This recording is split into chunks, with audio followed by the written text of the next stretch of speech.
بیدار ہو جاؤ اور اپنے اپنے ذہنوں کو پھر سے تازہ کر لو. آج بھی کچھ مسلمان اپنے معاشرے میں وہ ہیں جو نفاق کے بیج ان کے اندر آ چکے ہیں. وہ کہتے ہیں آج اپنی جماعت میں سے کچھ لوگوں کو اگر کوئی مولوی بھی جھنڈا اٹھا کر کے ان کی جے جے کرتا ہے, لعنت ہے تم پر, اللہ کی بارگاہ میں تمہیں بھی کھڑا ہونا ہوگا. تم شیطان ہو اپنی جماعت کے, تم شیطان ہو اپنی جماعت کے جو حکومت کی ہاں میں ہاں ملاتے ہو. میرے عزیزوں, اولیاء کاملین جو تصوف کی کتابوں میں آپ دیکھیں, صوفیاء حضرت فضیل بن عیاض رضی اللہ تعالیٰ عنہ, غالباً یہی بزرگ ہے, خلیفہ ہارون رشید کوئی ظالم بادشاہ نہیں تھا, لیکن خلافت سیاست ہاتھ میں تھی. بلوایا, اس کی عادت تھی خلیفہ ہارون رشید کی, جو بھی بزرگ ہیں بلا کر کے دعا لیتا تھا, کہتا کچھ نصیحت فرمائیں, کچھ نصیحتیں فرمائیں. فضیل بن عیاض کو بلایا, جب بادشاہ بلائے تو جانا ہی پڑے گا. گئے, کہا کہ آپ کچھ نصیحت فرمائیں, کچھ دعا فرمائیں. نصیحت فرمائی, دعا کیا. وہ وظیفے دیتا, کچھ نذرانے دیتا, آپ نہیں قبول کرتے تھے. بادشاہ نے پوچھا کہ فضیل بن عیاض سے کوئی اور حاجت ہے آپ کی تو بتا دیں.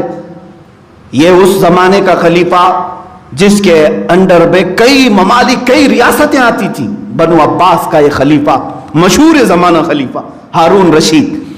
پوچھا کہ کوئی حاجت ہو تو بتا دیں. فضیل بن عیاض نے کہا میری ایک حاجت ہے, آپ پوری کریں گے, وعدہ کر دیں. کہا میں وعدہ کرتا ہوں, میرے اختیار میں جو ہوگا میں پوری کروں گا. فضیل بن عیاض نے کہا میری صرف ایک حاجت ہے کہ میں جب تک زندہ رہوں دوبارہ کبھی مجھے دربار سیاست میں نہ بلایا جائے, مجھے دربار خلافت میں نہ بلایا جائے, بادشاہ کے حضور نہ بلایا جائے.